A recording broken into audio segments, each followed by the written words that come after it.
दुनिया में बहुत से लोग अपनी प्रॉब्लम्स, हालात और दुखों के लिए दूसरों को और यहाँ तक कि कभी कभी तो सीधे भगवान को जिम्मेवार मानते हैं। चाहे पर्सनल लाइफ हो या प्रोफेशनल, कुछ ना कुछ हमारे साथ अच्छा या बुरा चलता ही रहता है। अच्छे को हम जहाँ अपनी एफर्ट्स या मेहनत का नतीजा मान लेते हैं, वहीं जीवन में आ रही परेशानियाँ जो हमारे लिए चिंता या दुख पैदा करती हैं, उन्हें हम हार्डली ही अपनी गलतियों का रिजल्ट मानते हैं, क्योंकि हम मान के चलते हैं कि हम कुछ गलत करते ही नहीं। लेकिन अपने हर दुख, हर प्रॉब्लम, हर हार का बेस हम खुद तैयार करते हैं, कोई दूसरा नहीं। सब उपज होती है हमारे खुद के कर्मों की, जिसमें अच्छे कर्म हमें खुशी दिलाते हैं तो बुरे दुखों का सृजन करते हैं। दुर्भाग्य यह है कि हम में से बहुत से लोग, या यूं कहूं कि अधिकतर लोग, अपने जीवन में आने वाली प्रॉब्लम्स और जीवन में प्राप्त होने वाले दुखों को पार्ट ऑफ लाइफ मानते हैं, रिजल्ट ऑफ कर्मा नहीं। और बस यही कारण है कि प्रॉब्लम्स, पेन और दुख हमारा पीछा कभी छोड़ते ही नहीं। यहाँ तक कि मृत्यु भी बहुत से लोगों को बहुत तकलीफ से आती है, और कारण होता है कर्म। जीवन में जब कोई हमारे साथ गलत करता है और हम कुछ नहीं कर पाते, तो हम अक्सर कहते और मानते हैं कि भगवान सब देख रहा है और वो इसका फल जरूर देगा। लेकिन भगवान साक्षात सामने आके दंड देने वाले नहीं हैं, बट दंड मिलता जरूर है। क्या आपने कभी विचार किया है कि अचानक से गाड़ी का एक्सीडेंट हो जाना, चालान कट जाना, किसी मुसीबत में पड़ जाना, बेवजह का नुकसान, बीमारी, चोट से जो हमें मानसिक और शारीरिक कष्ट पहुंचता है, वो क्या है? क्यों आपके जीवन में अचानक से ऐसी परिस्थिति पैदा हो जाती है? विचार है, और आपसे गुजारिश कि विचार पे विचार जरूर कीजिएगा, क्योंकि ये विचार आपके जीवन की प्रॉब्लम्स को कम कर सकता है। स्वीकार कीजिए मेरी हेलो, नमस्कार, सलाम एंड सत श्री अकाल। आपका खुद का RKC यानी मैं रोहित कुमार चौहान एक बार फिर हाजिर हूँ एक नए विचार, थॉट, कहानी या अनुभव के साथ। और आप देख रहे हैं मुझे मेरे YouTube चैनल रोहित @ पथ प्रदर्शक, पाथ डेमोस्ट्रेटर पे। अगर आपने अभी तक चैनल को सब्सक्राइब नहीं किया है तो अभी सब्सक्राइब टैब पे क्लिक करें और नोटिफिकेशंस के लिए बेल आइकन को क्लिक करना ना भूलें। और मेरे फेसबुक पेज से जुड़ने के लिए गूगल सर्च करें रोहित @ पथ प्रदर्शक और पेज को लाइक और फॉलो करना ना भूलें। हमारे कर्मों और उनसे प्राप्त होने वाले फल को दर्शाती है आज की कहानी।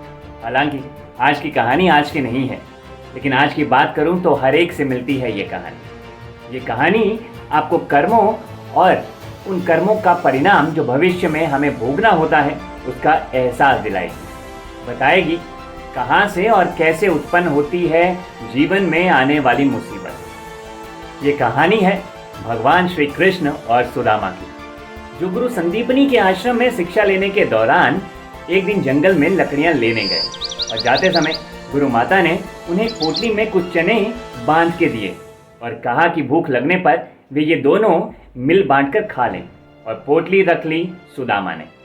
अब इसे दुर्भाग्य कहें या विधि का विधान, अचानक बारिश की वजह से दोनों जंगल में ही फंस गए और दोनों अलग अलग पेड़ों पर बारिश से बचने के लिए बैठ गए। समय बीता और सुदामा को भूख लग गई, और जो पोटली सुदामा के पास थी उसमें से उन्होंने चने खाने शुरू कर दिए।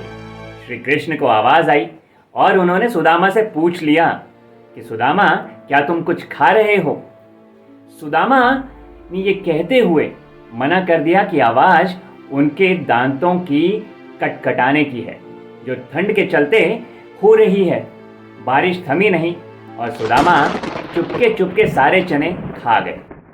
आश्रम में बैठे ऋषि संदीपनी ये सारा मंजर देख रहे थे और समझ रहे थे कि सुदामा का जीवन भविष्य में किस ओर करवट लेगा, क्योंकि अपनी शक्ति और ज्ञान के बल पर वो सुदामा के कर्म का उसके आने वाले जीवन में परिणाम जान चुके थे। और वहीं बैठे बैठे उन्होंने गुरु माता से कहा कि आज सुदामा ने अपने लिए आने वाले जीवन में दरिद्रता लिख ली, और कहते हैं कि सिर्फ इसी कर्म के चलते सुदामा भविष्य में ऐसी स्थिति में आ गए जहां उन्हें अपना और अपने परिवार का पालन पोषण करने के लिए बहुत अधिक संघर्ष करना पड़ा।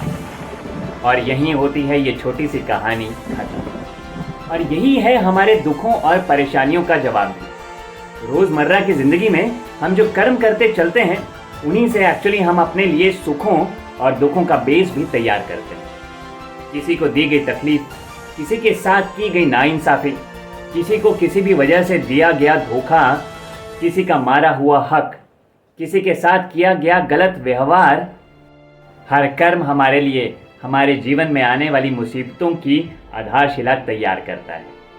हम जीवन को जीते हुए जो छोटी बड़ी तकलीफें झेलते हैं, वो हमारे इन्हीं कर्मों का फल होता है। लेकिन हम इन्हें, जैसे मैंने कहा कि पार्ट ऑफ लाइफ मान के जीवन भर ऐसे कर्म करते जाते हैं और एक दिन जीवन खत्म। जीवन है तो उसका आरामदायक होना संभव ही नहीं। आप खुद अपने आसपास किसी भी इंसान को देख लीजिए, अमीर से अमीर या गरीब से गरीब, हर शख्स दुखी है। किसी को पैसे की कमी के चलते संघर्ष करना पड़ता है, तो किसी को बेशुमार पैसा होने के बावजूद मानसिक और शारीरिक कष्ट झेलना पड़ता है। और इसीलिए गुरु नानक देव जी ने कहा था कि नानक दुखिया सब संसार, मीन्स इस दुनिया में हर इंसान दुखी है और इन दुखों का कारण होते हैं हम खुद, ना कि कोई और। यदि आप मानते हैं कि भगवान श्री कृष्ण और सुदामा वास्तव में कोई थे, उनका अस्तित्व था, भगवत गीता का ज्ञान वास्तव में दिया गया, तो गौर कीजिए कि अगर मात्र मुट्ठी भर चने खा जाने का परिणाम सुदामा को भुगतना पड़ा, तो हमारे उन कर्मों का क्या परिणाम होना होगा जो हम करते चलते हैं। विश्वास कीजिए, जीवन प्राप्त होने से लेके जीवन के अंत होने तक किए गए हमारे अच्छे और बुरे कर्म हमारे जीवन का आधार है। आपकी खुशी और तकलीफ के उत्पन्न करता है आपके कर्म। इसी को आगे बढ़ाते हुए अगले एपिसोड में मैं लेके आऊँगा कुछ सच्ची कहानियाँ, कुछ ऐसे अनुभव जो कर्मों और कर्मों का परिणाम आपके सामने लेके आएंगे। देखना मत भूलिएगा। आज के लिए कहता हूँ आपसे अलविदा। Stay psychologically happy. Bye bye.